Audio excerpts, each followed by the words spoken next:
Halo sahabat pokok, teman-teman bonsai Indonesia. Jumpa lagi dengan saya Rudi Julianto dalam channel YouTube Pokok Art. Teman-teman, kali ini saya berhadapan lagi dengan pohon serut ini yang kurang lebih 3 bulan yang lalu saya melakukan restyling atau perencanaan ulang terhadap pohon ini. Saya waktu itu membuat kontennya sangat lengkap sekali, bagaimana pohon ini posisi awalnya, kemudian sekaligus kita melakukan pergantian pot sampai menentukan posisi dan membuat perencanaan awal atau perencanaan dasar dari pohon ini, yaitu menentukan atau mengurangi cabang ranting yang tidak digunakan, sekaligus menata cabang ranting yang digunakan. Nah, inilah hasil. Itu tadi ada video di awal. Pohon ini sangat subur sekali perkembangannya, dan kemudian kita pruning sampai hasilnya seperti ini. Jadi pohon serut pertumbuhannya sangat cepat. Tetapi di samping itu pertumbuhannya juga sangat tidak teratur. Nah, inilah konten saya yang kedua atau penanganan saya yang kedua terhadap pohon ini setelah penanganan 3 bulan yang lalu. Kemudian apa yang saya lakukan pada tahap ini kita nanti bisa ikuti bersama. Yang jelas intinya adalah tetap melakukan kontrol terhadap pertumbuhan-pertumbuhan yang ada atau yang baru. Jadi nanti ada pertumbuhan yang saya buang, ada pertumbuhan yang baru yang saya pakai untuk dijadikan pelengkap terhadap desain awalnya. Nah, kita ikuti bersama teman-teman bagaimana saya melakukan proses tahap yang kedua penanganan dari bonsai serut ini. Saya akan tunjukkan bagaimana karakter pertumbuhan dari perantingan pohon serut. Pohon ini awalnya saya ranting pada posisi yang boleh dikatakan perantingan yang ketiga, yaitu anak ranting, cabang ranting anak ranting. Sekarang sudah mempunyai pertumbuhan yang luar biasa. Jadi di sini bisa dilihat teman-teman, banyak sekali pertumbuhan yang sangat tidak beraturan seperti ini ya. Kemudian ini tiba-tiba muncul di tengah begini. Nah, ini kita buang dulu.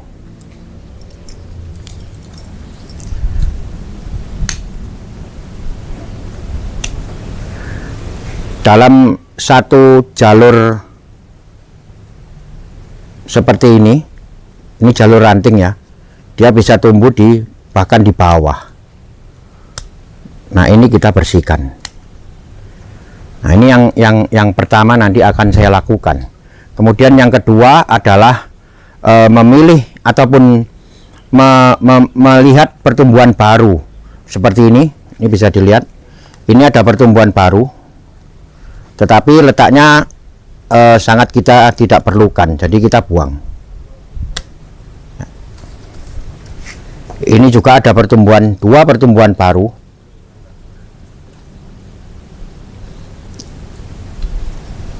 Yang ini saya akan gunakan, yang ini terlalu dalam. Ini juga ada pertumbuhan baru. Ini bisa saya pakai nanti sebagai pengganti kekosongan yang berada di sini. Ya, apabila ini saya pakai, kemudian yang lemah ini kita buang. Di sini ada ranting yang terlalu dalam, ini dibuang dulu. Nah, hal-hal seperti ini nanti yang akan kita lakukan dalam menangani pohon ini. Ya, ini bisa dilihat ya, pertumbuhannya sangat carut marut, sangat tidak beraturan. Kita harus segera melakukan pemilihan. Ya, jadi dari pertumbuhan ini saya hanya menggunakan ini saja.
nanti kita bantu dengan kawat.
Nah, satu kelompok tajuk sudah saya lakukan pemilihan dan sekaligus pemotongan yang membentuk.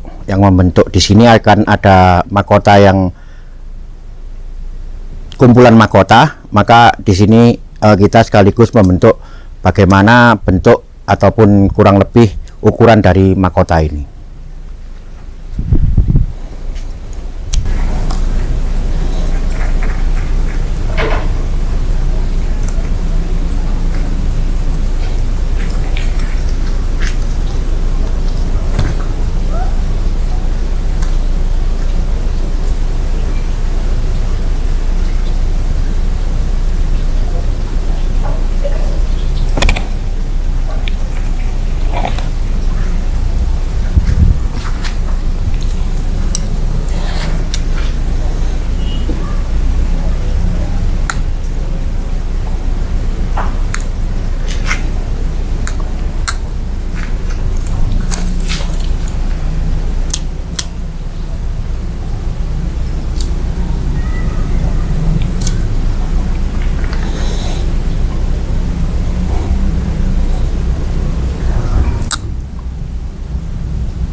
Nah, ini satu kumpulan tajuk sudah selesai. Kebetulan ini adalah mahkota, kemudian lengkap dengan pendukungnya, pengikutnya.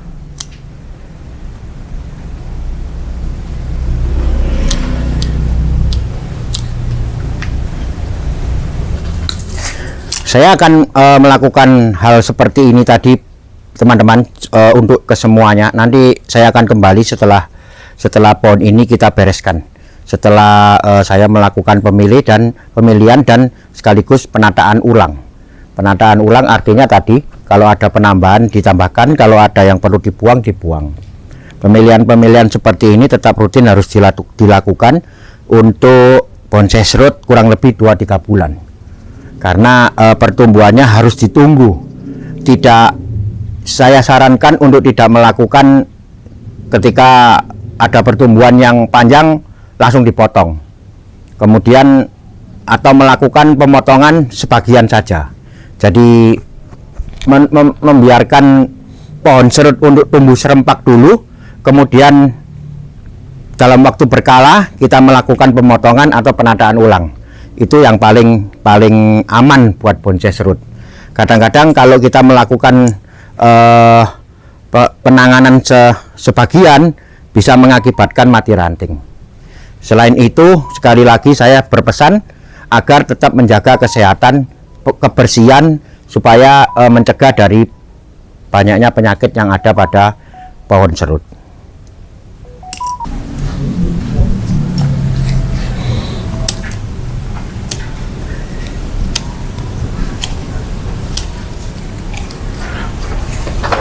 Pada prinsipnya proses pemilihan seperti ini adalah membuang pertumbuhan liar yang berada di pangkal atau di bawah. Ya, seperti ini kita buang dulu.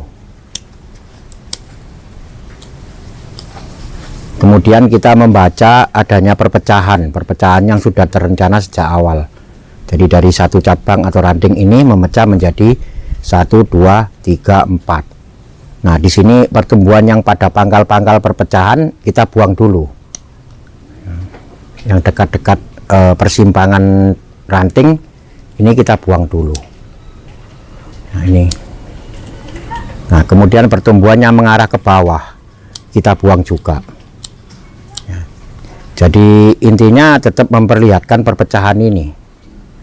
Nah, setelah itu dilakukan, kemudian kita akan mengurangi panjang masing-masing anak rantingnya ini dengan mengurangi cucu rantingnya untuk sekaligus dibentuk.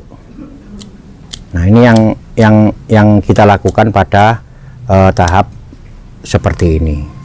Perlu diingat teman-teman, perantingan serut adalah karakternya adalah pendek.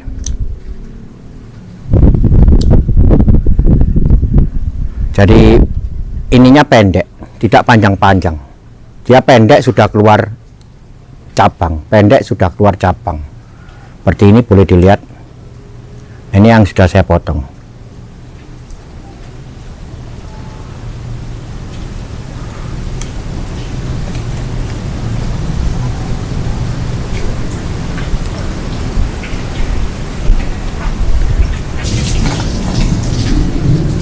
Ini ada contoh lagi, ya. Ya, dari pertumbuhan yang ini saya memotong pangkal-pangkalnya, pertumbuhan di pangkal dulu. Nah, seperti ini pertumbuhan yang di persimpangan kita potong dulu. Kita perjelas bahwa di sini mecahnya 2. Ya, dari perpecahan ini kemudian baru kita ikut potong sesuai dengan keinginan. Artinya kalau kecil ya ditumbuhkan kecil, kalau perlu panjang ya ditumbuhkan panjang.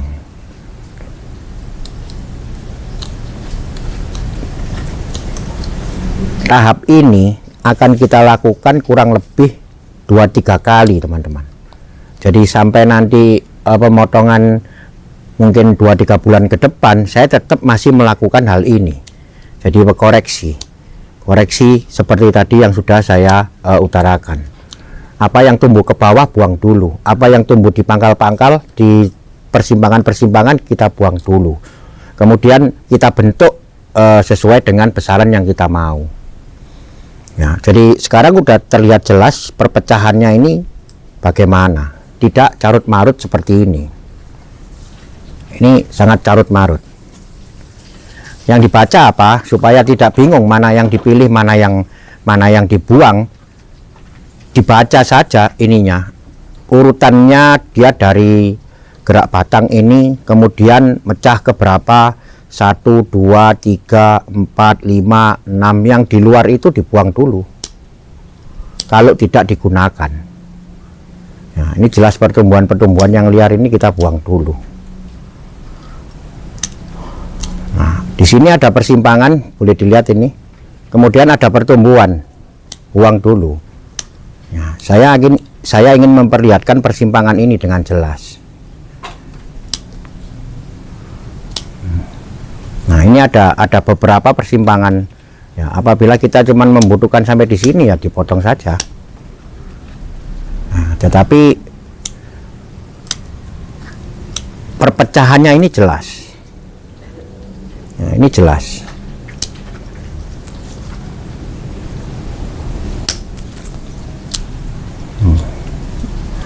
Kalau memang dia masih dalam tahap yang seperti ini ya kita ikuti seperti ini. Oke teman-teman, saya lanjut dulu semua ya.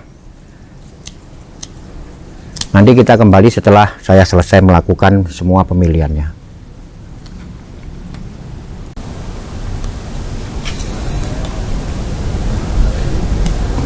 Sudah selesai teman-teman. Jadi inilah apa yang saya lakukan pada hari ini, pada tahap kedua ini. Setelah pada tahap pertama kita melakukan reposisi dan penataan komposisinya, sekarang kita melakukan penataan ataupun memproses tahap yang kedua dengan lebih detail lagi, yaitu saya sudah mulai untuk melakukan pembentukan ataupun membuat kerangka perantingan sekarang. Ya, jadi ini masih belum merupakan kerangka tajuk, tetapi kurang lebih penempatannya sudah seperti sekarang yang terlihat ini. Jadi mungkin satu kali lagi saya baru bisa melakukan penataan ataupun pembentukan kelompok tajuk-tajuknya.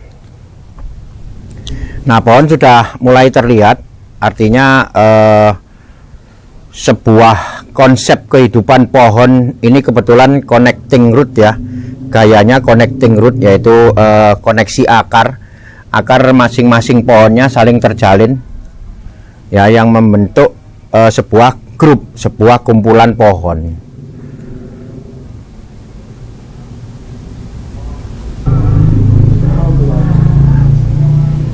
Untuk jenis serut pada tahap yang sekarang ini tidak sulit, tidak banyak yang kita lakukan karena pengarahan cabangnya bahkan rantingnya sudah kita arahkan.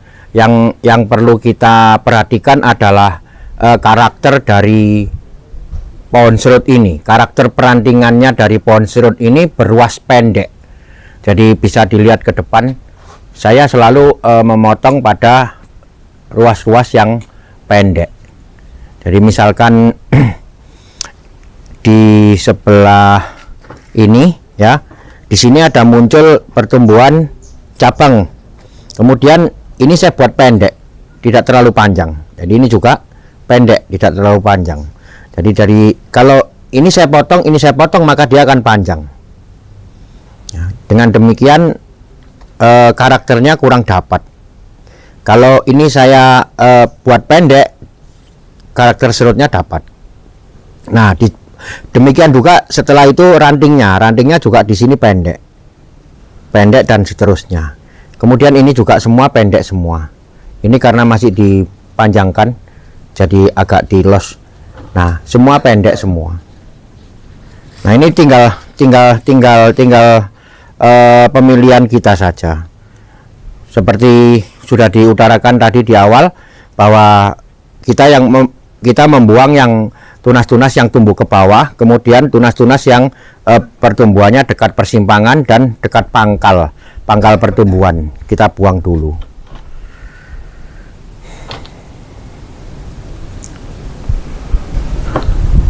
Untuk media serut seperti terlihat pada video pertama, nanti linknya akan saya share di deskripsi. Saya hanya menggunakan pasir malang saja, karena memang pohon ini didapat dari alam sudah cukup lama dan sering diganti media menggunakan pasir malang. Tetapi apabila kita mendapat serut dari alam, sebaiknya tanah asalnya dicampur dengan pasir malang. Jadi tanah asalnya masih digunakan dicampur dengan pasir malang. Biasanya tanah asal itu berupa tanah gunung. Kalau misalkan teman-teman mau langsung menggunakan media tanah gunung dicampur dengan pasir malang pun juga tidak masalah. Tetapi karena ini termasuk jenis pohon yang rakus, artinya pertumbuhan akar sangat cepat, maka saya lebih memilih media yang porus, media yang kasar. Jadi pertumbuhan akarnya nanti tidak terlalu berhimpitan, bisa mecah. Nah, itulah untuk media serut. Kemudian untuk perawatannya, memang serut rentan sekali terhadap penyakit, terutama kutu putih. Kita biasa melakukan perawatan pada kulitnya ini untuk membersihkan berkala. Banyak yang menanyakan kepada saya, serutnya kok putih sekali, batangnya diapakan? Ya disikat, dibersihkan. Dibersihkan dengan apa? Dengan pakai sikat gigi, menggunakan sabun cuci piring, teman-teman. Silakan mau pakai sabun cuci piring, tapi jangan pakai deterjen ya. Deterjen seperti yang dibuat cuci baju itu keras sekali. Cuci piring lebih bisa membersihkan dan tidak mengganggu. Setelah dibersihkan, disemprot air, semprot, bilas dengan air yang rata. Nah, itulah cara penanganan ataupun perawatan pada pohon serut. Oke, saya pikir ini cukup dulu teman-teman. Jadi tidak banyak yang saya lakukan atau prosesnya. Saya hanya meneruskan proses awal, tetap memperbaiki beberapa pergerakan ranting atau cabang agar menjaga agar masing-masing nantinya kumpulan daun ini semua mendapatkan sinar matahari yang cukup, yang baik. Selain itu, karakter serut juga kita harus tampilkan, yaitu tadi rantingnya ruasnya pendek-pendek ya. Nah, itu harus kita tampilkan sehingga nanti karakter atau kesan natural dari sebuah pohon serut akan terlihat atau muncul.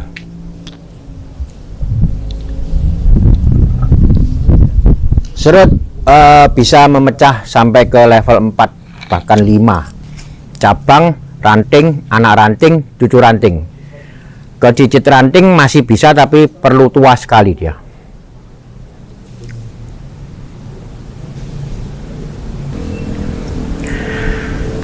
Ya, dalam beberapa konten saya atau banyak konten saya banyak sekali membuat konten, artinya bersharing membuat bonsai. Tetapi mungkin teman-teman mempertanyakan kenapa kok saya sering membuat bonsai dari bahan santiki. Nah, sebenarnya apa yang saya sharingkan bukan berupa cara membuat bonsai santiki atau cara membuat bonsai serut. Sebenarnya tidak itu. Sebenarnya yang saya sharingkan adalah pola pikir kita. Tetap patokannya adalah apa yang saya punya adalah membuat bonsai tropis. Nah, itu yang saya sharingkan. Dalam pohon apapun, serut maupun santiki maupun apapun jenisnya, semua pola pikirnya sama, yaitu membuat miniatur pohon tua yang hidup di alam tropis. Nah, untuk membedakan apakah ini serut, apakah ini santiki, itu tadi kita harus mengerti karakter tumbuh masing-masing jenisnya ya. Apabila kita seperti serut, kita tahu karakter tumbuhnya ruasnya pendek-pendek. Nah, itu yang kita tempuh, itu yang kita tampilkan. Kemudian kalau santiki banyak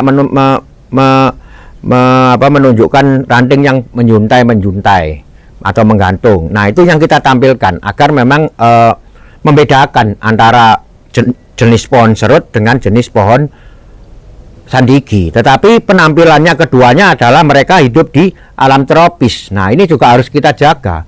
Saya tidak membuat pohon atau menampilkan sebuah presentasi pohon tua yang hidup di alam subtropis, tidak.